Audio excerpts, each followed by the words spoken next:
Hey guys, welcome to question MM242 of the Maths Methods Fortify study guide. Now we've got this function f of x equals k e to the power of x minus 2. We get given a graph with a point P, f of P on it. And an important thing as well is k is a positive real number according to the question. So this is positive. And part A asks us to find the set of values of k for which f of 0 is less than 0. Alright, bit of a weird question, but let's just take it as it comes. So we know that f of x is equal to k e to the x minus 2. And what we're looking for is the set of values of k for which f of 0 is less than 0, right? So f of 0 is equal to k e to the power of 0 minus 2, which is k minus 2. And what we're looking for is f of 0 is less than 0, right? So f of 0 is k minus 2 is less than 0, right? Rearranging this, we get k is less than 2, and that provides us a set of values of k.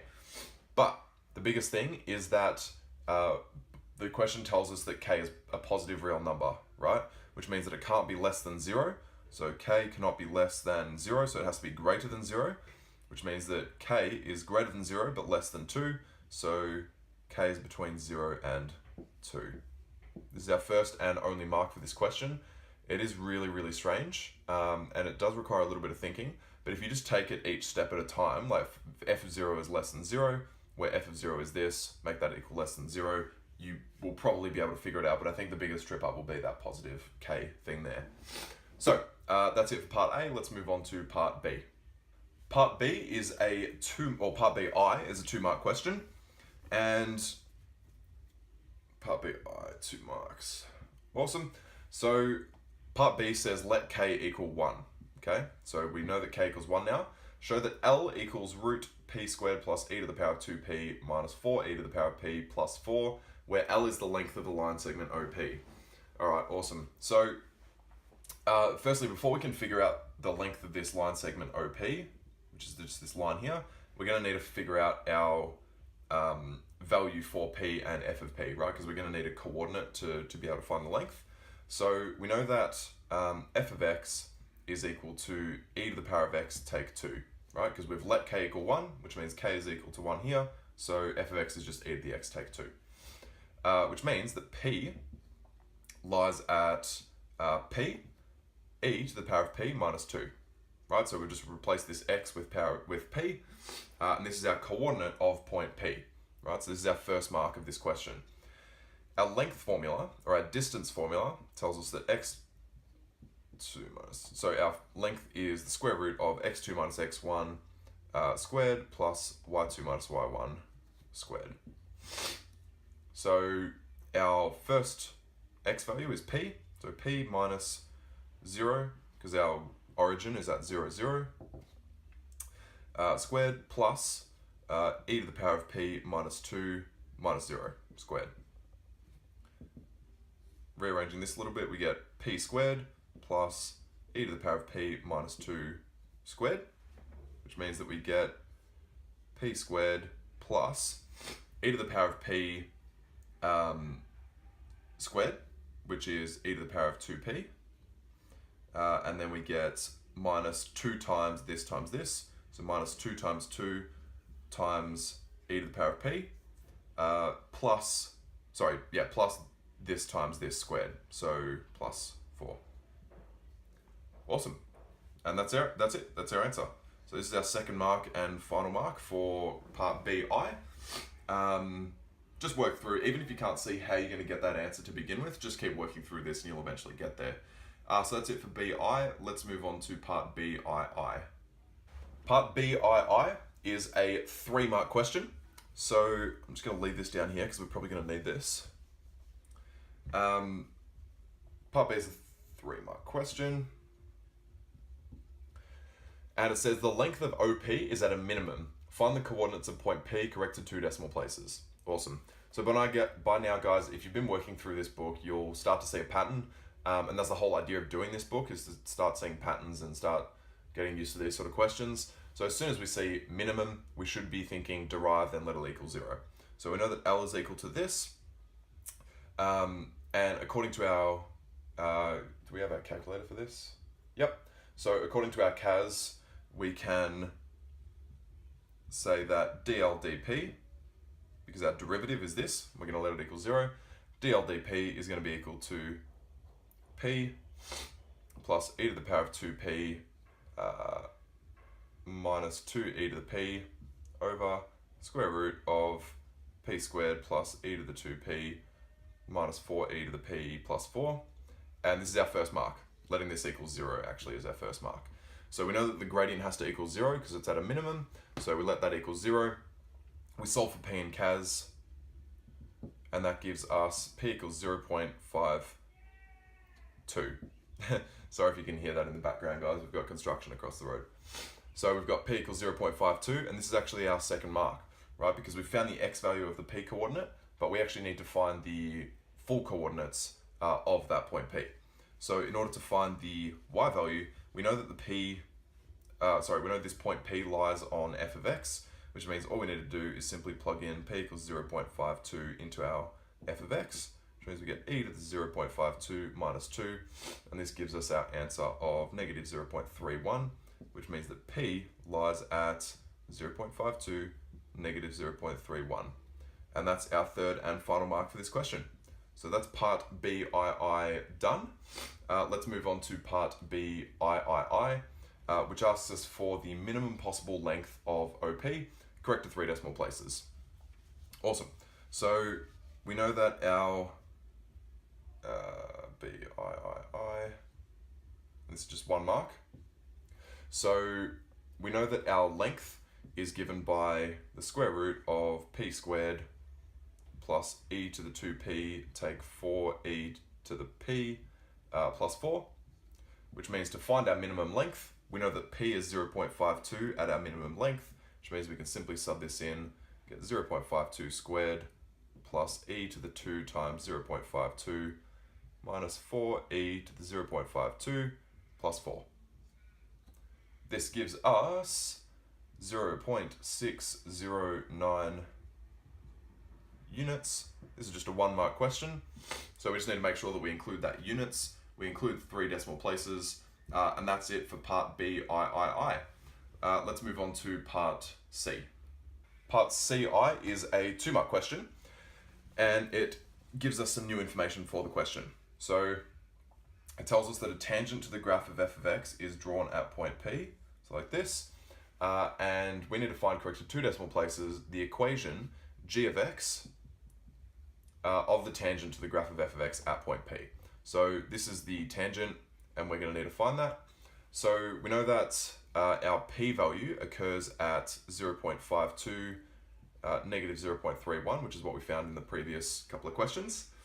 So we know that there's this point here. We also know that for a tangent, we're going to need to find our gradient, right? Because we're going to plug it into our tangent formula, and that's going to give us the formula. So in order to find our gradient at this specific point, we're going to need to find the derivative function, or the gradient function, which is f dash of x. So f dash of x is simply equal to e to the x, right? Because if f of x is equal to e to the x take 2, then f dash of x is just equal to e to the power of x. So that means that our gradient at 0.52 is equal to e to the 0.52. What we get there is 1.69, which is our first mark. So this is a 2 mark question. So CI is 2 marks. This is a 1 mark, the first mark for the question. And now we've got our gradient, we've got our point, so we can sub it into our tangent formula. So we know that y take y1 is equal to m outside of x take x1. So y minus our y value, which is negative 0.31, so negative 0.31, equals our gradient, which is 1.69 outside of x minus 0.52. So what we end up getting is g of x is equal to 1.69x minus 1.20. We were asked to find it correct to 2 decimal places, so that's what we've done.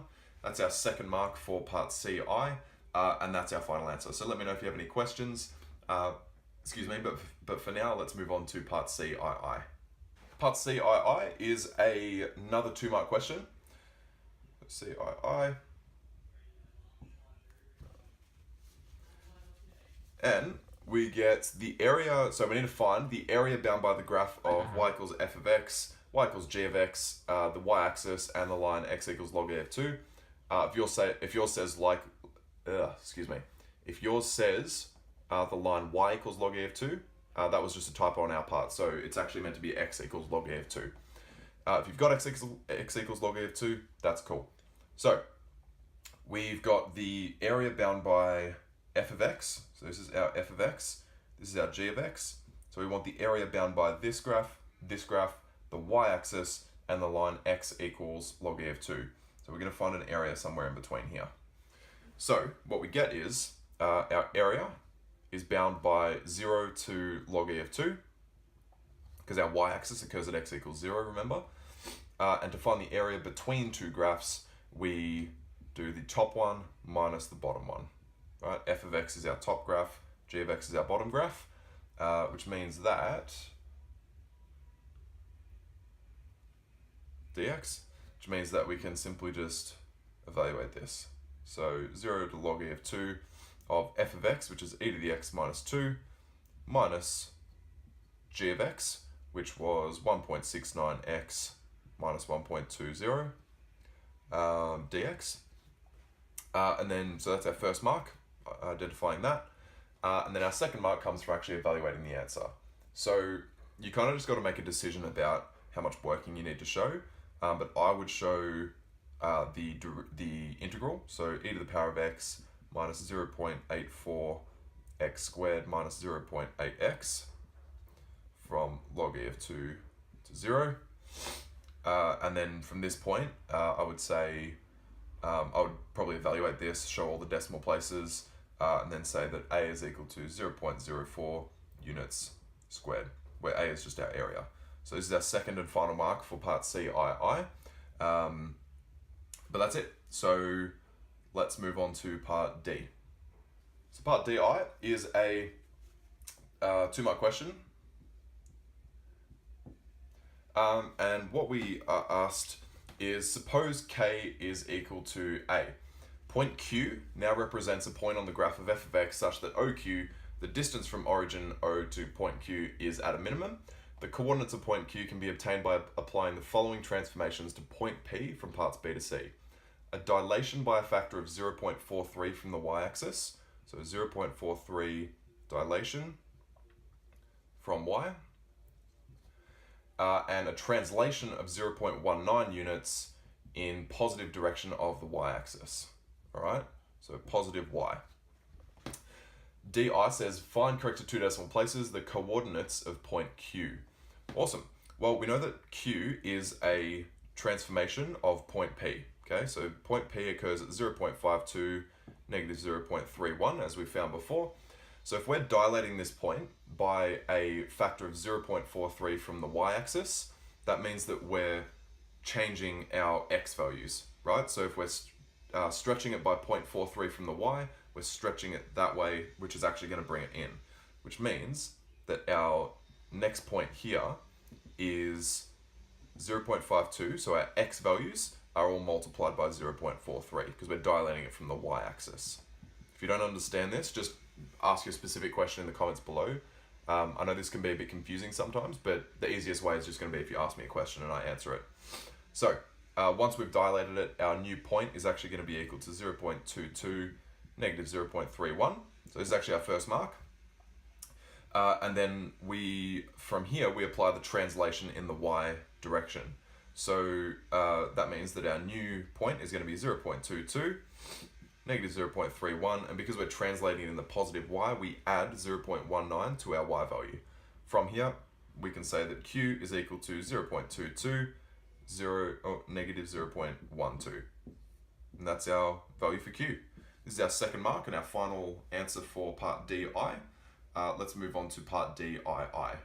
Part DII is quite complex. It's a 3-mark question. If you didn't manage to get this one or you struggled a fair bit, don't worry. This is a difficult question that's designed to kind of separate the students out. So we know that Q is at 0.22, negative 0.12, and part DII asks us to find the value of A given that A is greater than 1. All right, so we know that OQ is at a minimum. The question told us that. which means that our length is going to be at a minimum, right?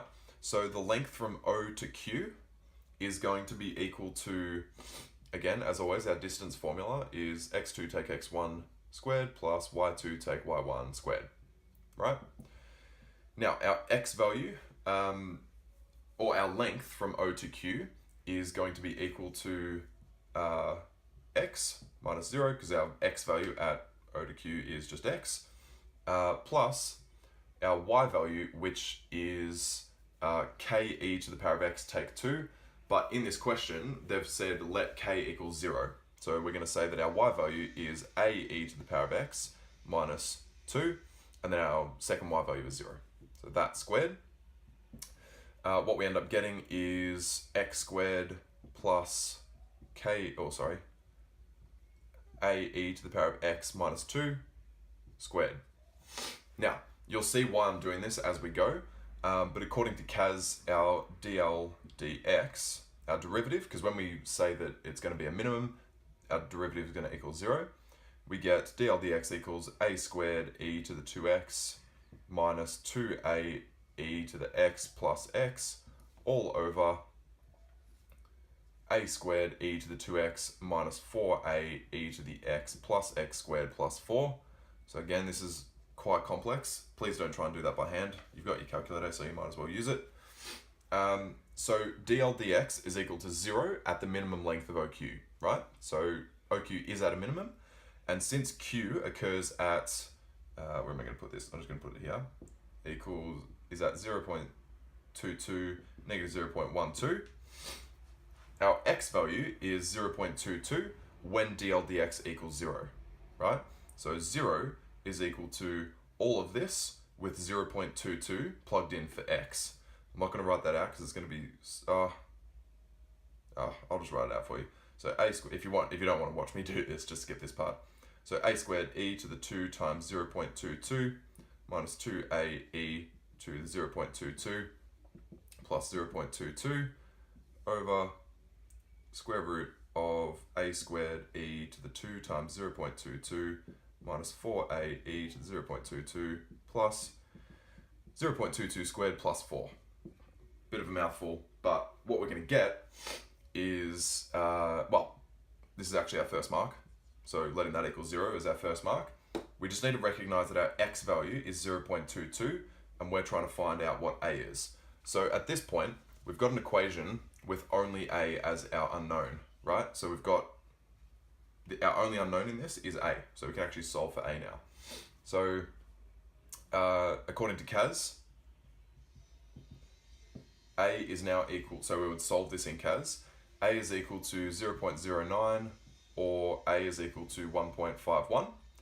But the question tells us that a is greater than 1, which means, actually this is our second mark, just first of all. But the question tells us that a is greater than 1, so therefore a is equal to 1.51. This is our third and final mark. I know this is difficult. I think this is a very, very hard question. So if you had trouble with it, don't stress, but just have a go at it. If you can understand this, awesome. If you can't, hit me up with any questions that you've got. But that's it for question MM242. Please let me know if you have any questions, but otherwise, thanks so much for watching, guys, and I'll see you in the next video.